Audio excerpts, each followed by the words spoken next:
ஹே அஸ்ஸலாமு அலைக்கும், நான் ஏகே.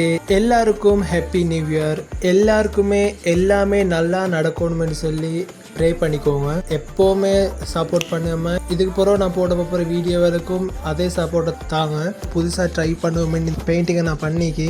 இந்த பெயிண்டிங் எப்படின்னு சொல்லி கமெண்ட் பண்ணுங்கள். மறக்காமல் சப்ஸ்கிரைப் பண்ணுங்கள். அதுக்கு பிறகு இன்னொரு வீடியோவில் பார்க்கலாம்.